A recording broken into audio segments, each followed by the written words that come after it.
Hello, dear students. Welcome to IMS Gate Academy. Today we have Satyam with us, and he has secured All India rank 4 in computer science. So, first of all, many congratulations, Satyam. Thank you, sir. My first question to you, Satyam, just tell us about your preparation strategy, your academic background, in which year you have completed your BTech. अपनी पूरी gate preparation journey के बारे में थोड़ा बताइए। Sir मैंने pass out किया था 2020 में और उसके बाद मेरा 3 साल का ड्रॉप हो गया। तो उसके पीछे भी कुछ रीजंस हैं कि मैंने क्यों ड्रॉप किया।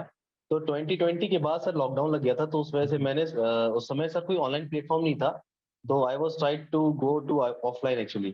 तो हुआ क्या उस वजह से कि मैं 1 साल मुझे वेट करना पड़ा। पूरे साल मैंने सेल्फ स्टडी किया, तो मैंने वेट किया पूरा साल और उससे मेरा कोई अच्छा प्रोग्रेस हुआ नहीं, क्योंकि सर ऑनलाइन ऐसे फ्री में पढ़े तो इतने अच्छे रिसोर्सेज नहीं है कि हम टॉप कर सकें। तो आई वाज ऑन एवरेज, मैं एवरेज पे था। मेरी 5000 रैंक थी एक्चुअली उस साल। तो उसके बाद सर मैंने फिर प्रिपरेशन किया, तो प्रिपरेशन करने के बाद फिर मेरी रैंक 600 रही। एंड देन उसके बाद फिर मैंने सर जो नेक्स्ट ईयर ऑफ प्रिपरेशन किया, मतलब यही जो था 2022 के बाद 2023 में जो एग्जाम दिया मैंने, इसमें ऑल इंडिया रैंक 4 था। इस साल भी मैंने प्रिपरेशन किया। बट हाँ, ये है कि 2022 का एग्जाम देने के बाद जब मेरी 600 रैंक आई थी, तो मैंने IIT धनबाद को लिया था, मतलब मैं ज्वाइन कर लिया था वो। उसके बाद मैंने उसको सितंबर में ड्रॉप कर दिया, सितंबर अक्टूबर में उसको ड्रॉप कर दिया। फिर मैं घर पे गया प्रिपरेशन करने के लिए इस साल। अच्छा, और उसके बाद मास्टर्स ज्वाइन कर, एमटेक ज्वाइन कर लिया था आपने? Yes yes yes sir, yes sir. हाँ, तो उसको ज्वाइन करके फिर मैंने उसको ड्रॉप किया, क्योंकि सर मेरा जो स्टडीज था वो एक्चुअली मैं ये सोच रहा था कि जो मेरा मतलब I believe in my self, तो मुझे ऐसा लग रहा था कि रैंक आ जाएगा अच्छा अगर मैं थोड़ी मेहनत कर लेता हूँ तो। बट वो कॉलेज साथ हो नहीं पा रही थी वो चीजें, क्योंकि कॉलेज का भी हेक्टिक रहता है, कहीं ना कहीं क्लास भी रहते हैं, लैब भी रहते हैं, कभी एग्जाम भी आ जाते हैं। अभी एग्जाम सेमेस्टर एग्जाम थे लास्ट दिसंबर में, तो मुझे लगा कि मैं अपना टाइम दे नहीं पाऊंगा गेटी पढ़ाई को, तो आई शुड लीव। अगर जैसे कि अच्छा हुआ तो अच्छा हुआ, कोई बात नहीं, खराब हुआ तो हुई, मेरे ऊपर है, रिस्क लेना था सर ये तो। I just took a risk. तो कॉलेज छोड़ने के बाद I just prepared so well, और थोड़ा सा प्रेशर भी था कि यार कॉलेज छोड़ दिया अब तो पढ़ना ही पढ़ना है। तो हाँ, तो तो वो कितने चीज भी दिन थी। तक एक दो महीने तक किया एमटेक में, कितने महीने तक किया? हाँ, अराउंड अगस्त सितंबर अक्टूबर। हाँ ठीक। ये, हाँ अक्टूबर के बाद अक्टूबर नवंबर दिसंबर जनवरी मैंने घर में प्रिपरेशन किया गेट के लिए, तो पूरा फुल टाइम में। क्योंकि सर मुझे मॉक टेस्ट वगैरह देने थे, ज्यादा टाइम देना था मुझे अपने आप को, इसलिए मैंने फिर ड्रॉप ले लिया था कॉलेज से। Very good Satyam. सो इस प्रिपरेशन जर्नी में how IMS GATE academy helps you? Sir IMS GATE academy is like, वो मैंने उसका टेस्ट सीरीज ज्वाइन किया हुआ था IMS गेट एकेडमी का। टेस्ट सीरीज मैंने दिया IMS गेट एकेडमी का, और रिकॉर्डेड लेक्चर्स वगैरह देखे हैं मैंने IMS गेट एकेडमी, बस हाँ ये चीज है। तो टेस्ट सीरीज तो सर वैसे भी, हाँ टेस्ट सीरीज वेरी हेल्पफुल, क्योंकि जब हम लोग अपना पढ़ तो लिया, उसके जब उसको टेस्ट करना होता है तो वो टेस्ट सीरीज के लिए बहुत ज्यादा हेल्प करता है। और अगर टेस्ट या उसमें मॉक टेस्ट वगैरह जो रहते हैं वो बहुत ज्यादा हेल्प करते हैं सर। एंड टाइम में जब लोग जनवरी में होते हैं ना, तो जनवरी के टाइम पे जब मॉक टेस्ट वगैरह देने होते हैं, उस टाइम पे अगर टेस्ट सीरीज है आपके पास अच्छी, तो क्या कर सकते हो आप उसको मतलब उसको देके फिर अपना उसका रियल टाइम फील भी ले सकते हो कि हाँ मैंने 3 घंटे में कैसा परफॉर्म किया और मैं गेट में कैसा परफॉर्म करूंगा जाके। हाँ, और बाकी जो मिस्टेक्स वगैरह आप कर सकते हो, वो सब मिस्टेक उसी समय रेक्टिफाई हो जाते हैं। तो हाँ वो चीज चीज है। हाँ Very nice.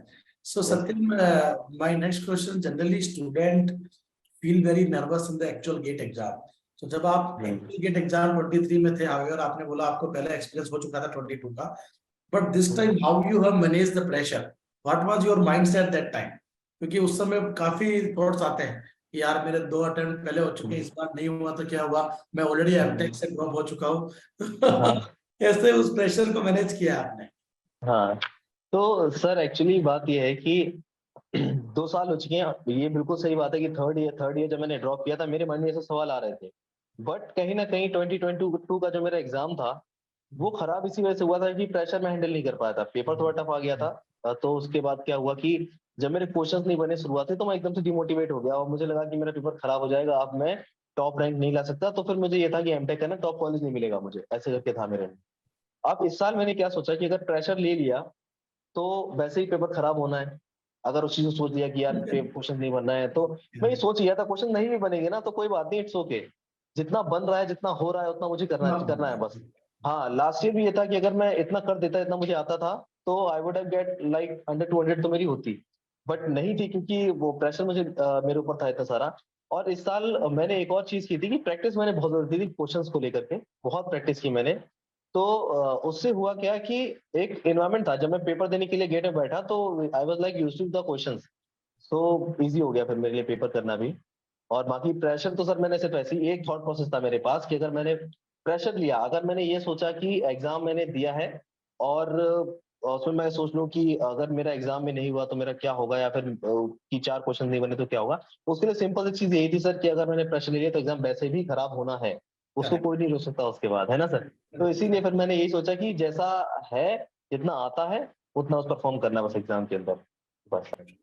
तो बहुत ही अच्छी बात यस सत्यम ने यहाँ बताई है। मैं चाहूंगा हर एक फ्यूचर गेट एस्पिरेंट्स को नोट करें, कभी भी you should not think like that कि it is a do and die situation. जब भी आप ऐसा सोचते हो कि ये मेरा लास्ट अटेम्प्ट है, अभी तो मेरे को कुछ करना ही है, तो आप अपने आप को प्रेशर में लेके आते हो, और प्रेशर में कभी आप अपनी एफिशिएंसी के अकॉर्डिंग परफॉर्म नहीं कर पाते। तो अगर आपने ऐसा सोचना चालू कर दिया कि ये मेरा डू एंड डाई सिचुएशन है, तो आप मान यस सर। के चलो कि आप अपने हाँ एबिलिटी के अकॉर्डिंग सिक्योर मतलब रैंक नहीं ले पाओ। तो सबसे अच्छी बात हाँ यह है कि एग्जाम में जाने से पहले आपको ये सोचना चाहिए कि जो भी आप बेस्ट कर सकते थे वो ऑलरेडी प्रिपरेशन में कर चुके। नाउ हाँ ये हाँ अपने आपको काम रख के एग्जीक्यूट करने का टाइम है। जो आएगा वो हाँ। करेंगे, जो नहीं आएगा वो छोड़ेंगे, सीधी सी यस यस यस सर। बात। वेरी गुड सत्यम। हाँ सो मेरा नेक्स्ट यस सर। क्वेश्चन ये है कि जनरली स्टूडेंट्स फील दैट कि GATE is very tough exam sir, वैसे तो सीजीपीए एसजीपीए मेंटेन नहीं हो रहे, मैं तो बीटेक कर लूं कोई बड़ी बात है। तो बच्चे को लगता है कि गेट तो बड़ा टफ एग्जाम है, गेट में तो रैंक लाना बहुत टफ होगा। तो आपको क्या लगता है कि अगर एक sincerely student 5 to 6 hours study करता है कंसिस्टेंटली, हम्म क्या वो एक अच्छी रैंक निकाल सकता है, या उसको डेली 12 12 15 15 घंटे पढ़ना चाहिए? हम्म। सर एक्चुअली 12 मंथ्स का एक ड्यूरेशन है। 12 मंथ्स का ड्यूरेशन, अगर कोई भी इंसान if he studies for 5 to 6 hours every day for 12 months, 12 then GATE will be easy. Easy there is no such hectic like, अगर लाइक इंसान ये सोच रहा है कि इसके बाद भी नहीं होगा तो क्या होगा, नहीं, इतना सफिशिएंट टाइम दे दिया, उतना बहुत काफी है टाइम देना। मेरे साथ एक्चुअली क्या हुआ, मेरी कंसिस्टेंसी ब्रेक हुई जब मैंने जैसे कि 2022 में एग्जाम 2020 में एग्जाम दिया था, उस साल रिसोर्सेज नहीं थे, उसको मैं हटा देता हूँ, उसमें गिनते नहीं हूँ। 2021 में भी क्या हुआ सर कि ओमिक्रॉन आ गया था, 2 मंथ का वैसे ही फिर से लीव हो गया। तो करेक्ट। मई जून में मेरी प्रिपरेशन शुरू हुई। मुझे पूरा 1 साल भी नहीं मिला प्रिपरेशन करने के लिए। तो वो चीज है, अगर कोई इंसान जनवरी से शुरू करता है और नेक्स्ट जनवरी में ही एग्जाम है, फरवरी में एग्जाम होता है, तो नेक्स्ट जनवरी तक मान लिए कि नेक्स्ट ऐसे सोचना चाहिए ना कि एक महीने पहले एग्जाम है तो प्रिपरेशन लाइक जनवरी तक हाँ हो जाएगी अभी कंप्लीट। तो कोई भी इंसान उस चीज को अच्छे से कर सकता है। कंसिस्टेंट रहना बहुत जरूरी, लाइक एक हर रोज करना है। अगर किसी दिन आपने 5 6 घंटे पढ़ना था और आपने 3 घंटे पढ़ा, सिर्फ 3 घंटे पढ़ा, तो अगले दिन उसको 8 घंटे कर दो, 5 की जगह। हाँ, हाँ मतलब ये है कि every day you have to give 5 to 6 hours to the studies, ये तो ये सत्यम आप म्यूट पे चले गए शायद। हाँ हाँ, अभी नाउ ठीक, करेक्ट। हाँ तो उसको नेक्स्ट डे आपको देना है। तो ये चीज होती है कि टाइम आपको अल्टीमेटली बैलेंस करके चलना है, बस और कोई चीज नहीं। Ultimately every day on an average आप जब निकालो पूरे साल का, तो ये निकलना चाहिए कि मैंने एवरी डे 5 to 6 hours दिया, और उस समय मैंने एफिशिएंट स्टडी भी की। ऐसा नहीं कि बस बैठ रहे हैं और यूट्यूब भी स्क्रॉल कर लिया, उसमें गिन लिया कि 5 6 घंटे तो पढ़ तो रहा ही हूँ, है ना। ऐसा नहीं है, एफिशिएंट स्टडी भी करना है 5 to 6 hours, तो हाँ प्रोडक्टिव, डेफिनेटली यू आप कैन कितना क्रेडिट। प्रोडक्टिवली पढ़ रहे हैं, ऐसा नहीं कि 5 6 घंटे में दे रहे हैं, उसमें 2 घंटे यस आप मोबाइल पे सोशल मीडिया में निकाल दिए, यस ऐसा नहीं होना चाहिए। Correct. Yes yes yes yes. Satyam, Satyam क्या लग रहा था जब रिजल्ट आया, तो आपको आपको पहले से लग रहा था कि मेरा रैंक आएगा? कैसा, क्या आपका रिएक्शन था जब रिजल्ट देखा था? रैंक का तो नहीं सर, लेकिन नाम देके आया था। तो हुआ ये था कि उस टाइम पे ऐसा फील हुआ था एग्जाम अच्छा हुआ है। अच्छा। बस ये फीलिंग मेरे अंदर थी कि एग्जाम अच्छा हुआ है, और कुछ भी हो सकता है अभी एग्जाम में, मतलब ऐसा नहीं कह सकते कि हाँ एग्जाम बहुत अच्छा ही होगा या फिर बहुत खराब जाएगा। बट हाँ एग्जाम सर, क्योंकि मैं एक चीज समझता हूँ कि सिली मिस्टेक्स जो हम लोग करते हैं, तो सिली मिस्टेक से पता ही नहीं लगती कब होगी एग्जाम के अंदर, और उसके बाद रिजल्ट कुछ भी हो सकता है, ड्रास्टिक भी हो जाता है सर, ऐसा पता नहीं लगता कि हमने क्या सिली मिस्टेक्स होंगी। लेकिन ये है कि एग्जाम देने के बाद अच्छा लगा, फिर जब रिजल्ट आया, तो जब रिजल्ट ऑल इंडिया रैंक 4 देखा, it was like a dream. तो बहुत शॉकिंग था मेरे लिए जब ये ऑल इंडिया रैंक 4 देखा ने, सिंगल डिजिट रैंक, तो सर हाँ ये तो समय बहुत ज्यादा शॉकिंग था मेरे लिए जब मैंने रिजल्ट देखा तब। तो ऐसा लगा वाह, वो जो ड्रीम कम ट्रू वाली सब फीलिंग होती है ना, वो करेक्ट जनरली थी उस करेक्ट। टाइम पे। Yes very good. Yes sir. Definitely, it's a proud moment for your parents also, for us also. Yes Secured yes a yes. 1 digit rank. So my next question to you, that what is your overall suggestion to the future GATE aspirants who will write the GATE exam in 24-25? क्या लगता है आपको कि आपकी तरफ से जो आपकी प्रिपरेशन जर्नी रही, कब आपने रिवीजन किया होगा, कब आपने टेस्ट सीरीज किया, और कैसे आप अपनी टेस्ट सीरीज को एनालिसिस करते थे? सर हाँ, ओके। तो एक्चुअली ये मैं बताना चाहता हूँ, किसी भी ब्रांच का इंसान हो, कोई भी ब्रांच लाइक मैकेनिकल, इलेक्ट्रिकल, और कोई भी ब्रांच का इंसान अगर कंप्यूटर साइंस में एग्जाम देना चाहता है और उसका इंटरेस्ट अगर कंप्यूटर्स में है तो बिल्कुल दे सकता है। और इसमें सोचने की जरूरत नहीं थी। लाइक मुझसे बहुत से लोग क्वेश्चन भी पूछते हैं, लिंक्डइन पे भी पूछते हैं कि सर मतलब हम कैसे प्रिपरेशन करें, मेरी ब्रांच दूसरी है। तो ऐसा नहीं है कि आप प्रिपरेशन नहीं कर सकते, बस आपका इंटरेस्ट होना चाहिए कंप्यूटर साइंस में। और दूसरी बात ये है कि सर मेरा ये था कि मेरा रिविजन्स का मैंने बहुत ज्यादा स्ट्रिक्ट रहा हूँ रिविजन पे, क्योंकि आई थिंक कि अगर रिवीजन टाइम पे होता रहे, जब आपका कंटेंट जो भी सब्जेक्ट का है वो अगर आपके दिमाग में रहता है, तो आप जब प्रैक्टिस करते हो तो उस समय आपको कॉपी खोलने की जरूरत नहीं है, और जब आप क्वेश्चंस करोगे तो आप बेटर अप्रोच कर पाओगे उन क्वेश्चंस को लेकर के। तो रिवीजन इज नेसेसरी। तो शुरुआत में सब्जेक्ट्स को लेकर चलना है। सब्जेक्ट्स पहला अगर आपने किया तो उसमें कोई दूसरा सब्जेक्ट नहीं होता रिवीजन करने के लिए। जब पहला सब्जेक्ट हो गया, दूसरा सब्जेक्ट चल रहा है, या फिर 2-3 सब्जेक्ट हो गया, या फिर 14 सब्जेक्ट चल रहा है, तो उस समय पे क्या होता है सर कि टेस्ट सीरीज यहाँ पे बहुत हेल्प करता है। लाइक जो सब्जेक्टिव टेस्ट होते हैं उनको we can schedule, subjective test को we can schedule, like for what कि रिवीजन करना है उससे। कि अब मैंने सोचा कि अच्छा आज मैं अगर सब्जेक्ट चल रहा है मेरा, और मैंने सोच लिया कि अच्छा 10 दिन बाद मैं टेस्ट रखता हूँ, तो 10 दिन बाद मैंने टेस्ट रखने का मतलब ये है कि उससे पहले मैंने रिवीजन भी किया है, वैक्यूज भी लगा लिया उसके बाद मैं टेस्ट दे रहा हूँ। और सारे टेस्ट को ऐसे शेड्यूल करना है कि आपका कोई भी सब्जेक्ट का टच भी ना छूटे। लाइक ऐसा ना हो कि किसी सब्जेक्ट को पढ़े हुए 1 महीना हो गया, उसके मतलब 1 महीने से रिवीजन ही नहीं किया था उसका। तो ऐसे करके अगर पूरे साल अगर रिवीजन किया जाए, पीवाईक्यूज अच्छे से लगाए जाए, और अच्छे से लगाने का मतलब होता है कंसेप्चुअल अंडरस्टैंडिंग होना हर क्वेश्चन को लेके अच्छे से, कि सारे ऑप्शंस को पता होना चाहिए आपको कि कौन सा सही है, कौन सा गलत भी है, तो क्यों है। और जब भी आप नोट्स पढ़ रहे हो तो नोट्स में जैसे कि आप क्वेश्चंस क्लास में कराए जाते हैं, उनको भी आपको अलग अलग अप्रोच से देखने की आदत होनी चाहिए कि अच्छा ऐसे सॉल्व किया तो क्या हुआ। मेरी गलत भी अप्रोच हो सकती थी। कभी कभी क्वेश्चंस क्या होता है, हम गलत करते हैं, तो गलत करने पे अप्रोच ऐसी होनी चाहिए कि मैंने क्या सोच लिया और मैंने क्यों एक चीज गलत सोची, मतलब मेरे दिमाग में क्या कंसेप्चुअल ऐसी मिसअंडरस्टैंडिंग थी उस चीज को लेकर कि मैंने इस चीज को गलत सोच लिया।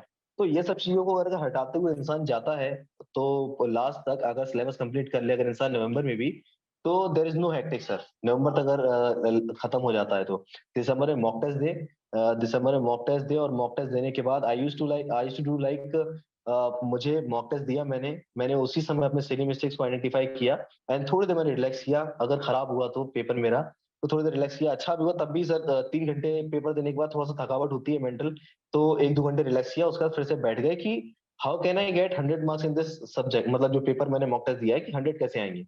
तो जहां भी मैंने वीक पॉइंट थे मेरे, और लाइक नेक्स्ट 2 डेज में उसको देता था कि मेरे सब्जेक्ट में कहाँ मेरी कमी थी जो मेरी नंबर्स कट गए अभी इस टेस्ट में।